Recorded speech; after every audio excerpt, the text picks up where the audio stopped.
Bloomberg Audio Studios. Podcasts, radio, news. Good morning, I'm Nathan Hager. And I'm Karen Moscow. Here are the stories we're following today. Karen, we begin with the latest on President-elect Donald Trump's cabinet picks. Hedge fund chief Scott Bessent is his nominee to become the next Treasury Secretary. We get more from Bloomberg's Doug Krisner. Bessent runs the macro hedge fund Key Square Group, and he has deep familiarity with global financial systems and currency markets. Many of Bessent's views are well known, particularly his 3-3-3 policy, cutting the budget deficit to 3% of GDP by 2028, spurring GDP growth of 3% through deregulation, and producing an additional 3 million barrels of U.S. crude oil per day. He's also talked about a phased-in approach to tariffs and extending Trump's tax cuts. In New York, I'm Doug Krisner, Bloomberg Radio. All right, Doug, thanks. Well, the market reaction to Donald Trump's pick of Scott Bessent for Treasury Secretary has been a positive one. Stocks and treasuries are rising, and currencies around the world are gaining against the dollar. As Bloomberg's Kevin Whitelaw reports, investors believe the Bessent choice will inject more stability into the economy and financial markets. As a hedge fund manager, he's sort of deep in that sort of Wall Street world and has a pretty good reputation among his colleagues for someone who understands how markets work. And so I do think that there is a pretty big sigh of relief from investors to say at least there's going to be, someone in the room who can speak for the markets. And the pick also suggests that Trump is eager to find ways to make sure that the markets approve of what he's doing. Bloomberg's Kevin Whitelaw adds that Bessent has called for a gradual approach to implementing trade restrictions and has appeared open to negotiating on the exact size of tariffs. Well, Karen, Bessent himself says he's going to focus on following through on Trump's tax cut and tariff pledges once he takes office. The hedge fund manager tells the Wall Street Journal putting tariffs in place and reducing spending will also be a focus. Scott Bessent at Treasury was part of a flurry of cabinet announcement to end the week. Nathan, the president-elect named Oregon Congresswoman Lori Chavez-DeRemer as labor secretary. Former NFL player Scott Turner is his choice to lead the Department of Housing and Urban Development. Marty McCary is getting the nod to lead the Food and Drug Administration.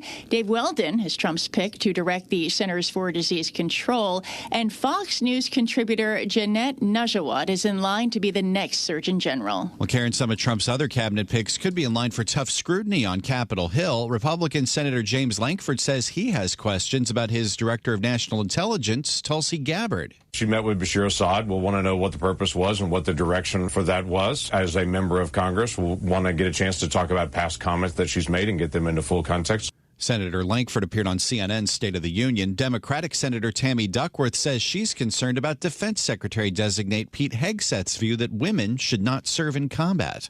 He's just flat out wrong. Our military could not go to war without the women who wear this uniform. And frankly, America's daughters are just as capable of defending liberty and freedom as her sons. Senator Duckworth is a double amputee from her service in the war in Iraq. She appeared on CBS's Face the Nation, heard Sundays on Bloomberg Radio. Nathan, while the incoming Trump administration staffs up, the Biden administration's trying to clinch a ceasefire in the Middle East before it leaves office. Now, Israel's ambassador to the U.S. says his country is close to an agreement with Hezbollah in Lebanon. Michael Herzog told Israel's Army radio it could happen within days. It's unclear whether Hezbollah would accept a deal. The Iran-backed militant group fired at least 250 rockets and drones into Israel yesterday alone. White House Middle East envoy Amos Hochstein was in Lebanon and Israel last week on another round of shuttle diplomacy. Turning to markets now, Karen. As we mentioned, stock futures are higher, fueled by President-elect Trump's Scott Bessent. The choice there is the next Treasury Secretary. Nadia Lovell, senior U.S. equity strategist for global wealth management at UBS, says the environment remains positive for stocks. You have a changing of the guard in terms of the government with the red sweep. There is some uncertainty around government policy and the risks that it could pose to markets. But fundamentally, the economy still remains quite strong. We have an economy that's growing above trend, 2.5%, pacing in the current quarter, a consumer that's still strong, and a Fed that's also now reducing interest rates. And all of that should be supportive to the market. UBS's Nadia Lovell expects the S&P 500 to hit 6,600 by the end of 2025. That's a more than 10% gain from current levels. Well, Nathan, Wall Street is looking at a holiday-shortened trading week with several tech companies and retailers scheduled to report. We get a preview with Bloomberg's Charlie Pellett. The S&P 500 index begins the week close to a record as strategists release their forecasts for 2025 and beyond. Phil Orlando is chief equity market strategist at Federated Hermes. Ultimately, share prices reflect stronger earnings, and we could see the S&P 500, from 6,000 now, let's call it, up into the 7,500 neighborhood as we look out over the next couple of years. This week's tech earnings reports include CrowdStrike, HP Inc., and Dell Technologies. Among retailers, Best Buy and Macy's will provide further insight into the health of U.S. consumers. In New York, Charlie Pellet, Bloomberg Radio. Thank you, Charlie. And in Europe, UniCredit has made a $10.6 billion all-share bid for domestic rival Banco BPM. The acquisition would make UniCredit Italy's largest lender by total assets. The offer comes during a lull in UniCredit's efforts to buy its German rival Commerzbank, which faces stiff opposition from the government in Berlin. And it's time now for a look at some of the other stories making news in New York and around the world. And for that, we're joined by Bloomberg's John Tucker. John, good morning. Yeah, good morning, Karen. The International Climate Summit has ended. After a bitter fight, there is a deal on climate finance. Let's get more this morning in this report from Bloomberg's Gina Cervetti. Nearly 200 countries agreed to triple the amount of money available to help developing countries confront rapidly warming temperatures. But the deal reached at the close of the two-week COP29 summit in Azerbaijan resulted from fractious and at times openly hostile negotiations, producing an agreement that even its supporters may see as insufficient and disappointing. Rich countries have pledged to provide at least $300 billion annually by 2035 through a wide variety of sources, including public finance as well as bilateral and multilateral deals. Gina Cervetti, Bloomberg Radio. A hearing is set today for the Menendez brothers as they try to convince a court to let them go free 35 years after they murdered their parents. Going in front of a judge for the first time in their new attempt to go free, the Menendez brothers are expected to attend today's hearing, but remotely from prison. The brothers claim they should go free because they've been model prisoners, and in a separate argument, they claim there's new evidence that their convictions should be vacated. A little-known pro-Russian candidate was set to win the first round of Romania's presidential election after an unprecedented backlash against establishment candidates. Kalen Georgescu, who ran as an independent and promoted himself on TikTok, secured 23% of the vote. The result amounts to a sharp repudiation of established parties in the Eastern European Union and NATO member state. The United Nations says the deadliest place for women is at home, and 140 women and girls on average were killed by an intimate partner or family member per day last year. The report released today on the International Day for the Elimination of Violence Against Women said the increase was largely the result of more data being available. And the game show giant has died. Good morning, everybody. Thank you, Charlie. Welcome to Wheel of Fortune. Chuck Woolery was 83. His decades-long career included hosting Love Connection, Scrabble, even taking a spin at Wheel of Fortune in 1975. Years before Pat and Vanna, later in life, he hosted a right-wing podcast. Global news 24 hours a day and whatever you wanted with Bloomberg News Now. I'm John Tucker, and this is Bloomberg. Karen. All right, John Tucker, thank you. Time now for the Bloomberg Sports Update, brought to you by Tri-State Audi. Here's John Stashower. John, good morning. Good morning, Karen. For the Giants, things have gone from bad to worse. Welcomed into MetLife, Tampa Bay, who had lost its last four by halftime. The Bucs led 23-0, had 245 more yards of offense. The final was 30-7.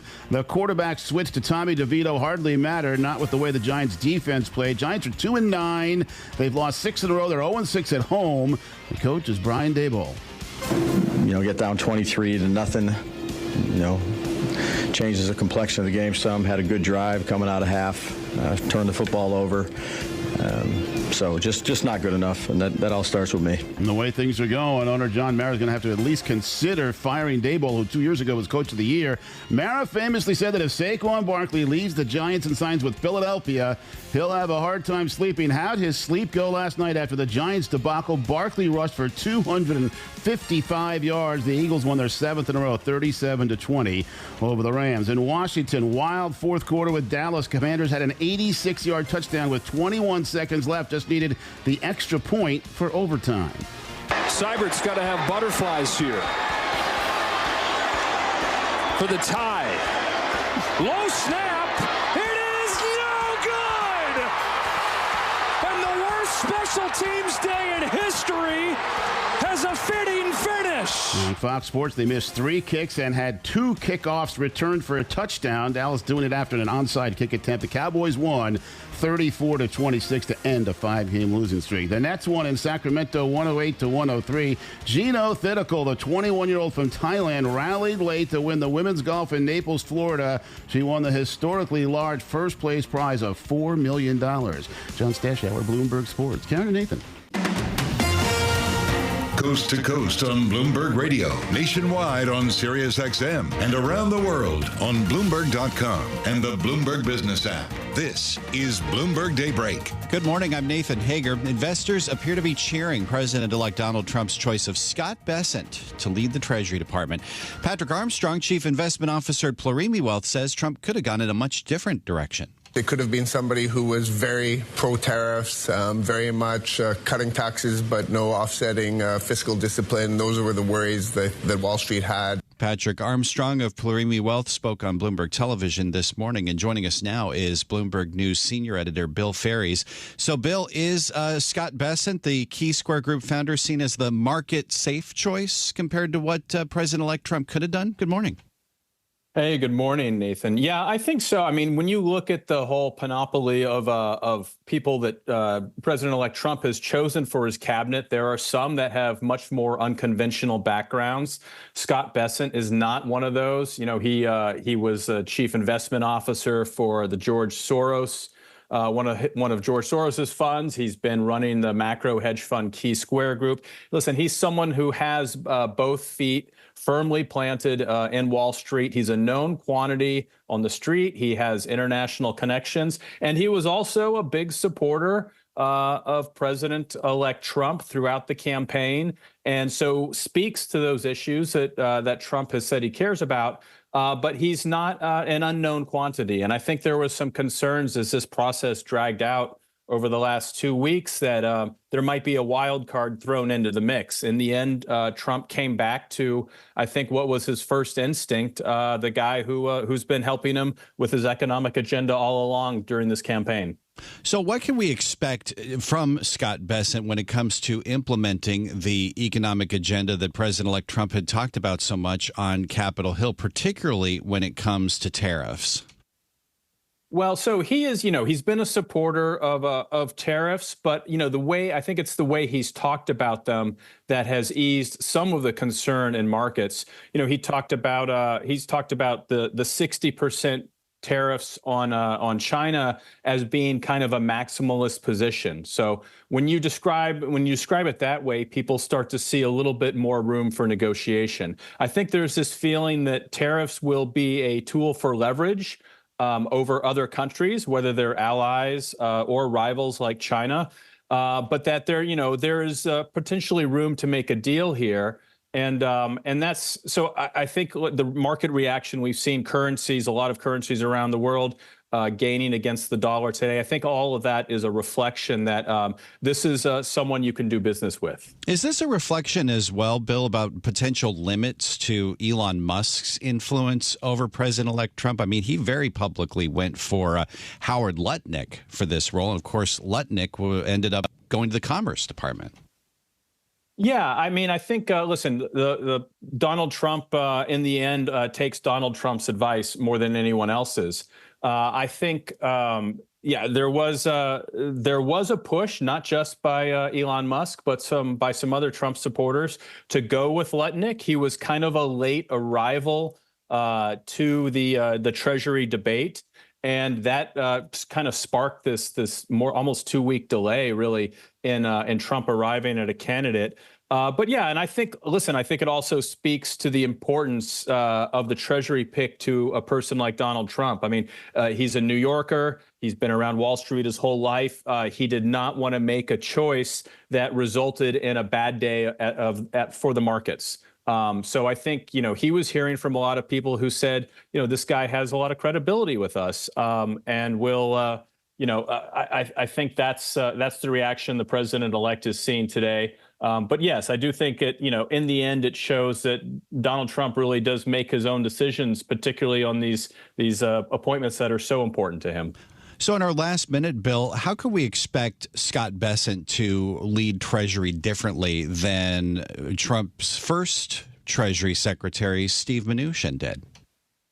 Well, I think, you're going to see perhaps a little less pushback by Scott Bessent than you saw by Steve Mnuchin. I think, Bessent is a little more in tune with some of Trump's views. I mean, we talked about tariffs. Bessent has proposed that there potentially be some kind of a shadow Fed chief. And that would be, basically someone lurking behind Jay Powell for the rest of his, I think, year and a half term in office.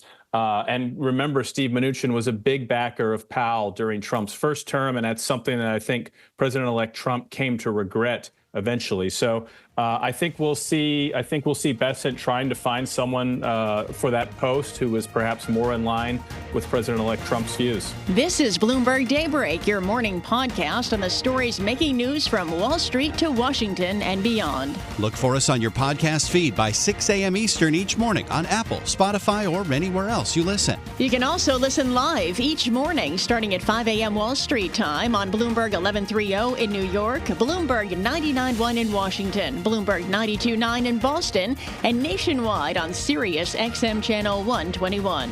Plus, listen coast to coast on the Bloomberg Business app, now with Apple CarPlay and Android Auto interfaces. And don't forget to subscribe to Bloomberg News Now. It's the latest news whenever you want it, in 5 minutes or less. Search Bloomberg News Now on your favorite podcast platform to stay informed all day long. I'm Karen Moscow. And I'm Nathan Hager. Join us again tomorrow morning for all the news you need to start your day right here on Bloomberg Daybreak.